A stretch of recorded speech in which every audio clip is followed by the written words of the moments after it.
They poached a friggin' shallot, and I liked it. Last night, May 14th, 2021, we had the privilege of going to the BlackBoard restaurant in Vergas, Minnesota. Owners Terry Trickle and Sarah Watson have created an outstanding atmosphere of what used to be the No Atmosphere Pickle Factory. Chef Sarah Watson, who has chefed at other upscale restaurants that I have loved, is at it again with a fantastic menu with something for everyone. Just a funny side note here. Growing up in Fargo, North Dakota at Ben Franklin Junior High, they used to have Cheese Frenchie Day. And when I saw a Cheese Frenchie on the kids' menu at the BlackBoard, and haven't had one in, say, 40-ish years or so, I had to order one. And I have to say it was just as delicious as I remembered. Kudos, Sarah. Make an adult version of that, and I think I'd order it every freaking time. In truthfulness and reviews, I have to call them out on just one thing. As you will see going forward here, the food was astronomically great. In fact, the filet mignon that I had there may be the best filet I've ever put in my mouth. But it's not quaint, it's not unique to serve something so Michelin star rated and worthy in a soup bowl. Get some decent plateware. You are doing your food a disservice by serving it in something so plain as a soup bowl. But with that, let's get on and talk about the amazing food.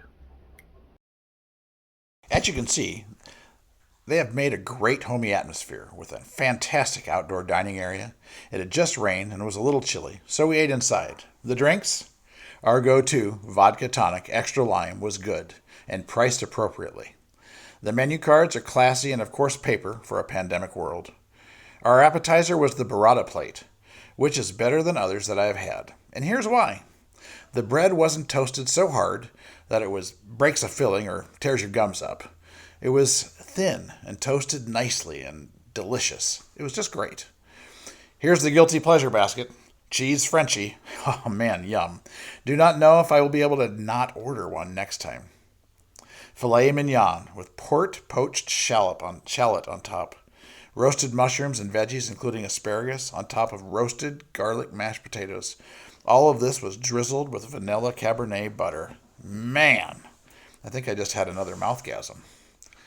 My wife Susie had the panko and Dijon mustard-encrusted salmon served on a bed of farro, which is another ancient grain like quinoa. With seasonal veggies and a lemon cream sauce, I had to fight her for a bite at first, as she was said it was remarkable, was what she had said. But at the end of the day, the portion was so generous, she could not finish it. Here's a shot of the nice bar area and inside dining, which, being a restaurant guy myself, it just warms my heart to see a full dining room. I know personally the pain of the last 18 months for restaurants. Finally came dessert. We shared the ultimate butterscotch cheesecake. Wow. It was delicious. I think we did not even know it that they weren't serving off of their dessert menu, but I think they made an exception for us, which was awesome. And they found us a piece. Thank you. It was a great end. In the end, will they get a lot more of my money because I live like 5 miles away? Yes. Please hit like and subscribe and turn on those notifications. Come on, people!